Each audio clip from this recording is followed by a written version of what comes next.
కార్యక్రమాన్ని వీక్షిస్తున్న మీ అందరికీ నా ప్రేమపూర్వకమైన శుభాకాంక్షలు తెలియపరుస్తూ తండ్రి యొక్క సన్నిధిలో ఓ పాట విందాం. పరిశుద్ధుడు జీవాధిపతి అయిన ఎలోహీం మనందరినీ ఆశీర్వదించునుగాక.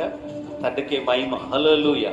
పరమ తండ్రి మనకి ఇచ్చిన అవకాశాన్ని బట్టి ఒక పాట మనం విందాం. పరమ తండ్రి మహిమ కలుగును. హల్లెలూయా, హల్లెలూయా. ఈరోజు సంతోషంగా ఆనందంగా మనం అందరం ఉన్నామంటే ఆయన కృప. హల్లెలూయా.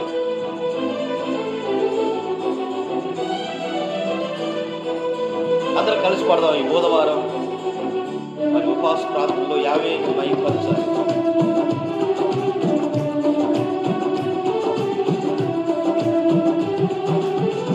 సుగుణాల సంపన్నుడా, స్తుతి గానాల వారసుడా, జీవింతును నిత్యము నీ నీడలో ఆస్వాదింతును నీ మాటల మకరందము.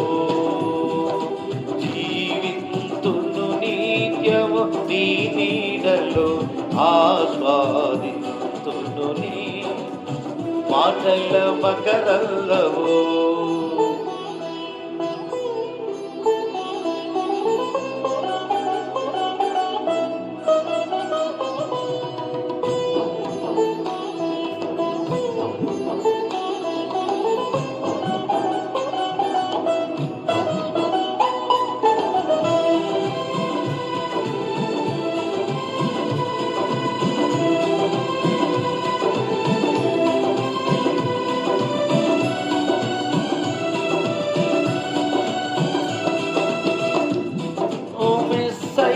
నీతో జీవించగానే నా బ్రతుకుగా మారేనులే. మెస్సయ్య నీతో జీవించగానే నా బ్రతుకుగా మారేనులే. నాట్యమాడేను నా అంతరంగము, ఇది రక్షణానంద భాగ్యమే. నాట్యమాడేను నాంతరంగము, ఇది రక్షణానంద భాగ్యమే. సుగుణాల సంపన్నుడా, స్తుతి గానాల వారసుడా, జీవింతును నిత్యము నీ నీడలో ఆస్వాదింతును నీ మాటల మకరందము. జీవింతును నిత్యము నీ నీడలో ఆస్వాదింతును నీ మాటల మకరందము. గోరి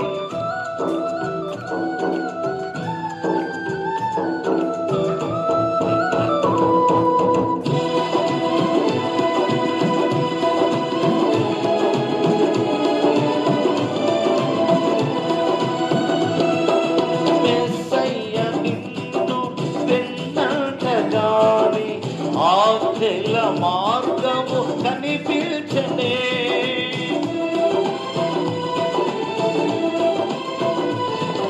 మెస్సయ్య నిన్ను ఎల్లంతగాని ఆఖిల మార్గము కనిపించనే. నీవు నన్ను నడిపించగలవు, నేను నడవవలసిన త్రోవలో. నీవు నన్ను నడిపించగలవు, నేను నడవవలసిన త్రోవలో. సుగుణాల సంపన్నుడా, స్తుతి గానాల వారసుడా, జీవింతును నిత్యము నీ నీడలో ఆస్వాదింతును నీ మాటల మకరందము. జీవింతును నిత్యము నీ నీడలో ఆస్వాదింతును నీ మాటల మకరందము. Glory.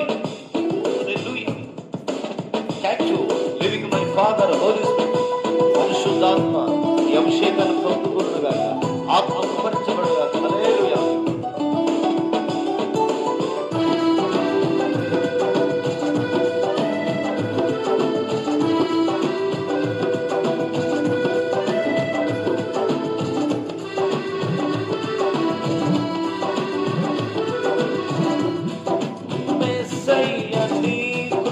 తలంచగానే నా శ్రమలుగా అనిపించలేదే.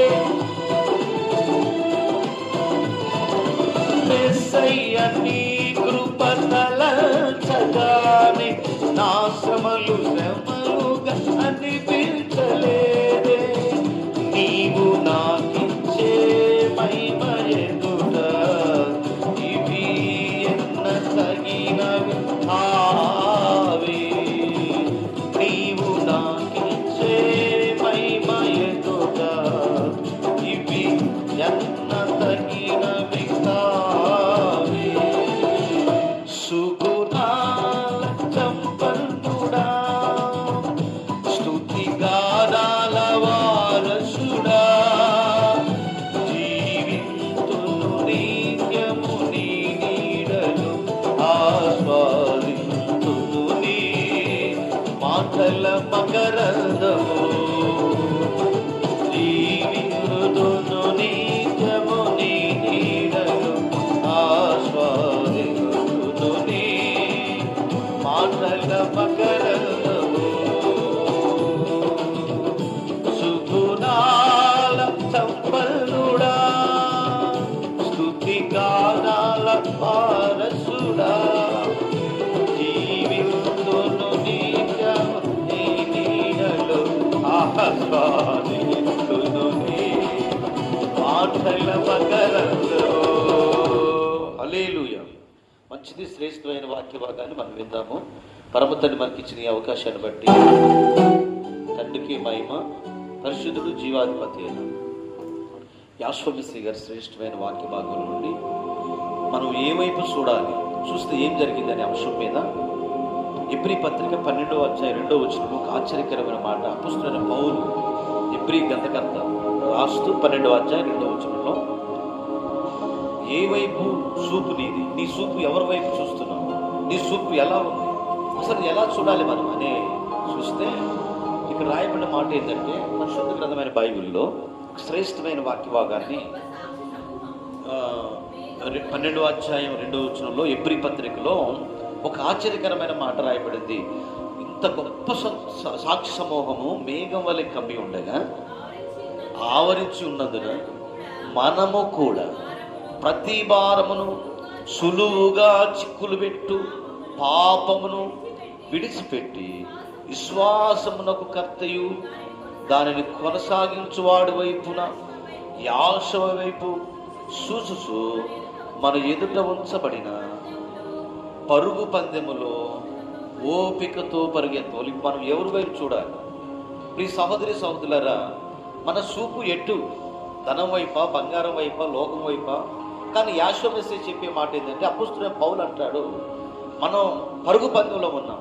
విశ్వాసాన్ని పందెంగా ఈరోజు విశ్వాసము కర్త దాన్ని కొనసాగించే వ్యక్తి ఎవరంటే యాషోమెస్సే.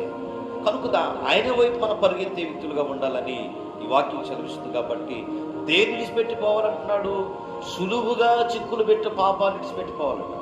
సులువుగా ఏం కాదండి, చిన్న పాపమేగా, చిన్న తింపులే కదండి, ఇది పెద్ద విషయంగా దేవుడు చూడండి అని నువ్వు అనుకుంటావు. అందుకని పెద్దలు అంటారు, చిన్న పాములని పెద్ద కర్త కొట్టాలరా, పాసుపాములు అంటారు. చిన్న పాపమే నో, అది నిన్ను పూర్వ స్థితిలో రాంగ నిన్ను కృంగ తీసుకొచ్చింది. ఏం కాదని టెలిఫోన్ అని చూస్తావు, కానీ వాటినన్నింటినీ విడిచిపెట్టేసి విశ్వాసమును కర్తయు దాన్ని కొనసాగించువాడు అయిన మన రక్షకుడు యాషోవ వైపు చూస్తూ పందెం వైపు పరిగెత్తేవారుగా మనం ఉండాలి. పరుగు పందెంలో నువ్వు విశ్వాసంలో, భక్తిలో, పరుగు పందెంలో ఉన్నావా? ఈరోజు ఆయన అడుగుతున్నాడు, ఈ సహోదరి సహోదరులారా, నీ పందెం ఎటువైపు? ప్రైజు ఇచ్చేవాడు గట్టిగా పరిగెడితేనే మళ్ళీ ఇస్తాడు. ఇలారా ఆయన మాత్రమే ఇస్తాడు. కాబట్టి ఆయన సన్నిధిలో ఈరోజు మనం పరిగెత్తే వ్యక్తులుగా ఉన్నామని బైబిల్ తెలియపరుస్తూ ఉంది. ఇశ్రాయేలు ప్రజలందరూ కూడా సంఖ్యాకాండం 21:19 అందరికీ పాము గరిచింది. పాము గరిచి ఆడ పడిపోతున్న చచ్చిపోతా ఉంటే ఇశ్రాయేలు అందరూ కూడా శ్రమ వచ్చింది. అందరికీ పాము గడిచిన తర్వాత మోషే దగ్గరకు వచ్చి, అయ్యా మా అమ్మాయి పాము పిల్ల పుట్టిందయ్యా, అయ్యా మా అబ్బాయి పాము గరిచింది, పాము గడిచి చచ్చిపోతున్నాయ్యా అయ్యా వాళ్ళకి యాషోమిస్సయ్య. నిజంగా మోషే ఏం చేశాడంటే ఒక సర్పాన్ని, ఇత్తడి సర్పాన్ని పైన పెట్టినప్పుడు సంఖ్యాకాండం 21:10 అందరు ఇదిగో బాబు మీరు అందరూ చూడండి, అక్కడ వైపు చూస్తే ఇప్పుడు ఆ ఇత్తడి సర్పం చూస్తే మీ మొత్తం మరి చచ్చిపోవాలని ప్రయత్నిస్తున్నారన్నప్పుడు ఆ ఇసుమంతా ఇరిగిపోయి వాడు బ్రతికినట్లుగా రాయబడింది. ఆ ఇత్తడి సర్పం ఎవరంటే రక్షకుడైన యాషోమిస్సయ్య. గట్టిగా స్తోత్రం చెబుదామా. నిజంగా ఈరోజు దొంగ మీద, శిలువ మీద దొంగ లోకస్వార్థ 23:41-43 అందుకు ఆయన వారితో, నేడు నీవు నాతో పరదేశంలో ఉందవని నిశ్చయముగా నేను నీకు చెప్తున్నాను.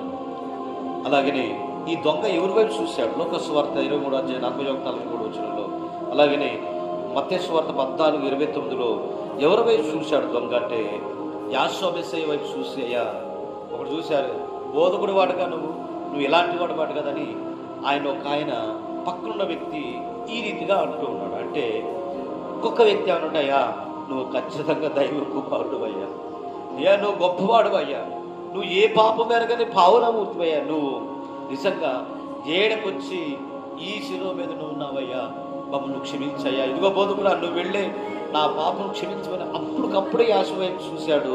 తన పాపాలు క్షమించబడ్డవి. పాపం వైపు ఎప్పుడైతే చూశాడో పిల్లరా, ఎప్పుడైతే ఆ పాపాన్ని నిజంగా ఆయన క్షమించాడో, నేనే నాతో పరదేశంలో ఉన్నామని చెప్పాడు. గట్టిగా సంతోషం చెప్తామన్నా.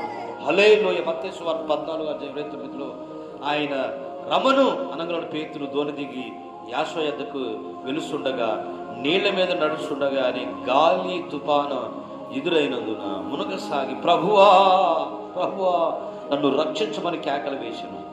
అల్ప విశ్వాసి అని నిజంగా పేతును గద్దించి చేయబట్టుకున్నాడు. ప్రియ సహోదరి సహోదరులారా, యాషోమిస్సయ్య వైపు చూసినంత కాలము రమ్యమైన అద్భుతమైన కార్యాలు మనం చూస్తాం. ఇప్పుడు సముద్రం మీద నిజంగా దొంగేమో శిలువ మీద యాషోమిస్సయ్య వైపు చూసి, అయ్యా నన్ను క్షమించు తండ్రి అని, క్షమించయ్యా అని చెప్పేసి ప్రాధాయపడి యాషోమిస్సయ్య చూశాడు. పేతురేమో సముద్రమే నడుచుకుంటూ వస్తున్నప్పుడు నిజంగా యాషోమిస్సయ్య వైపు చూసినప్పుడు అసలు తారు రోడ్డు మీద పోయినట్టుంది. కానీ ఎప్పుడైతే గాలి తుఫాను చూసి ఇరుక్కు చూశాడో నిజంగా ఏమైందంటే మున్నది సాగి, ప్రభువా నన్ను క్షమించమన్నాడు. ఎందుకు నీకు అల్ప విశ్వాసం? ఈరోజు నీ శ్రమలు నిన్ను ఎదురవుతున్నాయా? ఈరోజు కష్టాన్ని బాధపడుతున్నాయి, ఎందుకు చూస్తాను? ముందుకు సాగో, పరిగెత్తో విశ్వాసంలో అని భక్తుడి వాక్యం సెలవిస్తుంది. చివరి మాటలో ఒక మంచి మాట ఉంది పిల్లరా. ఏంటంటే ఆదికాండం 19:26 అయితే ఏం జరిగిందంటే సుధమ గుమ్మర పట్టణంలో యాషోమిస్సయ్య అంటే పరమ తండ్రి దూతలు వచ్చి, ఈ పట్టణాన్ని కాల్చేస్తాం, ఈ పట్టణం చనిపోవడానికి సిద్ధంగా ఉంది, ఎందుకంటే పాపం ఎక్కువైపోయింది, అన్ని పాప కార్యాలు జరుగుతున్నాయని చెప్పేసి దేవదూతలు దిగి వచ్చి అక్కడున్నట్టు అబ్రహాం అన్నయ్య గారి కొడుకు లోతు ఉంటున్నాడు. లోతు ఆ ప్రాంతంలో నివసిస్తూ ఉంటే లోతు ఏం చెప్పినట్టు దేవదూతలు వచ్చి, ఇదిగో బాబు, ఏ లోతో, ఈ పట్టణాన్ని కాల్చివేయటానికి మేము వచ్చాము, ఈ పట్టణం పాపంతో నిండి ఉంది, ఆకాశం వైపు పాపం అడ్డుకుంది, కాబట్టి ఖచ్చితంగా మేము ఈ పట్టణాన్ని కాల్చివేస్తుంటే, అయ్యా ఇదిగో మేము కూడా ఉన్నాం కదా, చచ్చిపోతామంటే మీరు ఇప్పుడే వెళ్ళిపోండి అని చెప్పేసి, ఎనికి తిరిగి చూడకూడదు, వెళ్ళిపోండి అనగానే నిజంగా పిల్లరా ఆ భార్యతో పిల్లల్ని తీసుకొని ఎనికి తిరిగి చూడకుండా వెళ్దామని ఉరుగుతూ ఉంటే, ఇక్కడ దగ్గర ఒక ఊరుందా, అక్కడికి వెళ్తామని చెప్పారు పిల్లరా. ఆడికి వెళుతున్నప్పుడు 19:26 అయితే లోతు భార్య అతని వెనక నుండి తిరిగి చూసి, ఉప్పు స్తంభమైన హల్లెలూయా, ఈరోజు నువ్వు ఉప్పు స్తంభంగా మారిపోతావేమో, దేవుని వైపు చూడాలి, దేవుని విడిచిపెట్టకుండా ఆకాశం వైపు, ప్రభువా నన్ను క్షమించమని శిలువ మీద ఎలా ప్రార్థన చేశాడో అలా ప్రార్థన చేయగలుగుతారా. సంఖ్యాకాండంలో రాయబడిన ఇజ్రాయిల్ అందరూ ఆ సర్పంకెళ్ళి, ఇత్తడి సర్పంకెళ్ళి ఎలా చూశారో, చూసినప్పుడు అందరూ బ్రతికారు. నువ్వు బ్రతకాలంటే ప్రభు వైపు చూడు. ఎలా చూడాలి? నువ్వు సులువుగా చిక్కులు పెట్టి పాపాన్ని విడిచిపెట్టి విశ్వాసమును కర్తే దాన్ని కొనసాగించువాడువైనా మన రక్షకుడు యాషోమిస్సయ్య వైపు పరుగెత్తుతూ చూడాలని లేఖనాల్లో రాయబడింది. కనుక మనం అందరం కూడా తండ్రి యొక్క సన్నిధిలో ఈ దినం ఎవరి వైపు మనం చూడాలి అనే అంశం మీద మనం చూస్తున్నాం. కనుక మనం లోకం వైపు, పాపం వైపు చూస్తే ఇదిగో లోతు భార్య వల్ల ఉప్పు స్తంభంగా మారిపోతాం పిల్లరా. ఈరోజు లోతు స్తంభం వల్లే లోతు భార్య ఉప్పు స్తంభం వల్లే మారిపోవడానికి కారణం ఏంటంటే ఆమె నా ఇంట్లో బంగారం ఏమైపోయింది, నా ఇల్లు ఏమైపోయింది, నా పిల్లలు ఏమైపోయారు. ఇది లోకానుసారమైన వృత్తి కాబట్టి అలా మనము లోకం వైపు చూడొద్దు. నమ్ముకున్నావు, బాప్తిసం తీసుకున్నావు, నువ్వు తండ్రిని వెంబడించే వ్యక్తి సామాన్యురాలు కాదు.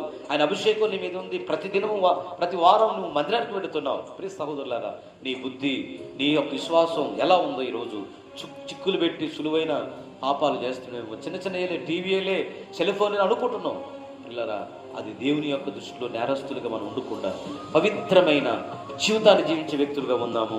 అట్టి కృపాధన్యత ఈరోజు ఈ వాక్య విన్న బిడ్డలందరినీ ఆశీర్వదించుకున్నాక మీ అందరి కొరకు చిన్న ప్రార్థన చేస్తాను. ఈరోజు పుట్టినరోజు, వివాహ వేడుకలు, గృహ కూడికలు, మరి అలాగనే సభలు, సువార్త కూడికలు జరుపుతున్న మీ అందరికీ ప్రేమపూర్వకమైన తండ్రి దీవించి ఈ సంవత్సరం అంతా అద్భుతమైన రీతిగా సహాయం చేయనుగాక. ప్రార్థన. మహిమ కలిగిన తండ్రి పరిశుద్ధుడా, చక్కటి వాక్యాన్ని వర్తమానాన్ని బిడ్డలను దీవించండి, ఆశీర్వదించండి. దినవంతా వారి కుటుంబాల్లో శాంతి సమాధానాలు, వారి ప్రయాణాల్లో సులువుగా చిక్కులు పెట్టి పాపాలను విడిచిపెట్టి విశ్వాసమును కర్తీయుదాన్ని కొనసాగించే వాళ్ళ వైపు చూసు పరిగెత్తి కృప దయచేయమని ఆగరు తండ్రి నాయన. అలాగనే తండ్రి అయ్యా, లోతు భార్య ఎనుక్కు చూసింది నాయన, పేతురు ఎనుక్కు చూసి ముందుకు సాగాడు. అయ్యా, ఇదిగో నాయన ఇత్తడి సర్పం ఇజ్రాయేలును చూసి బతికాడు తండ్రి. మేము నీ వైపు చూసి కృప దయచేయమని ఆశీర్వదించమని మేలుతో నింపమని అయ్యా నీ సన్నిధిలో తల వచ్చి నమస్కరిస్తూ నీ బిడ్డలో దీవించమని యాశ్వ మెస్సయ్య గారి దివ్యనామం ద్వారా అడిగి వేడుకున్నాం తండ్రి. ఆమేన్. మీ అందరికీ షలోవండి. యావేతని మనందరినీ ఆశీర్వదించున్నాం.